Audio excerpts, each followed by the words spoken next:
Today we're going to be learning how to annotate a text, and we're going to start by introducing some annotation marks we're going to use while annotating our text. The first mark is an asterisk, which is what we're going to use when we read important details and facts. We're going to circle any words that are important to the text, put a question mark by any part of the text that we're unsure of or have a question about, put an exclamation mark beside any part of the text that we find interesting or surprising, and a C beside any part that we're making a connection to. We're going to place an E beside any part that we think could be evidence, and then we're going to put a heart beside our favorite part of the text. Now let's practice. A long time ago, there was a king named Midas. He was not a very wise king. We're going to circle not and wise. What he valued more than anything else was gold. His treasure house was filled with golden objects. Oh my goodness. I'm going to underline that and put an asterisk because I think that's important to the text. There were dishes and cups and statues and coins, but somehow it never seemed enough to Midas. One day, the man who cared for Midas's gardens found a strange creature asleep under a rose bush. He had the head and body of a man, but the legs of a goat. Oh, that's surprising. I wonder what that is. So I'm going to put an exclamation mark. The fellow was brought to Midas.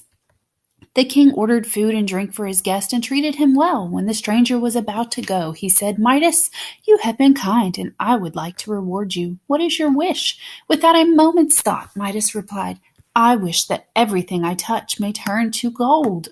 Oh, my goodness, he wants everything to turn to gold. The stranger tried to talk Midas out of his wish, but Midas stood firm. "Very well," said Midas's guest, "but don't say I didn't warn you." I wonder why he's saying, "Don't say I didn't warn you." I wonder if this means that something bad will happen.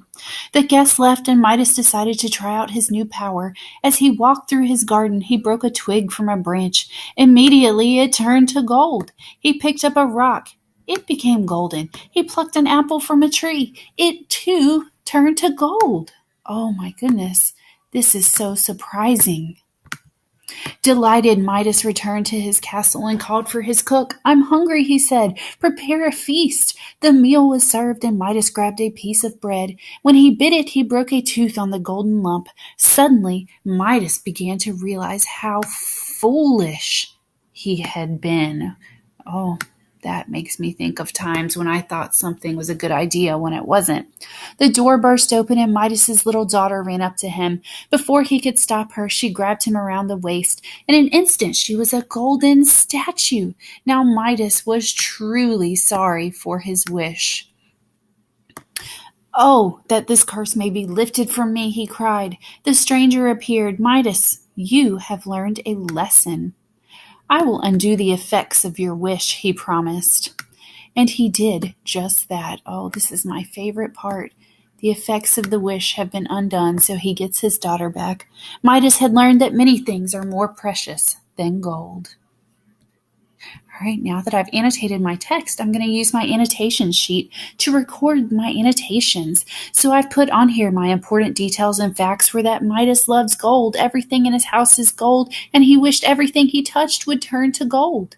The important words that I circled were not wise, lesson, and precious. And I had a question about, I wonder why the stranger tried to talk Midas out of his wish, but now I know. He knew the wish was not a good idea. And parts that I found interesting or surprising, the goat man, and that everything Midas touched turned to gold.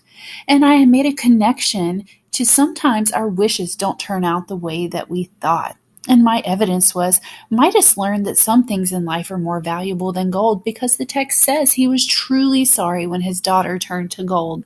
And my favorite part was when the wish was undone and Midas got his daughter back. So I hope this video helps you when you're annotating your text at home.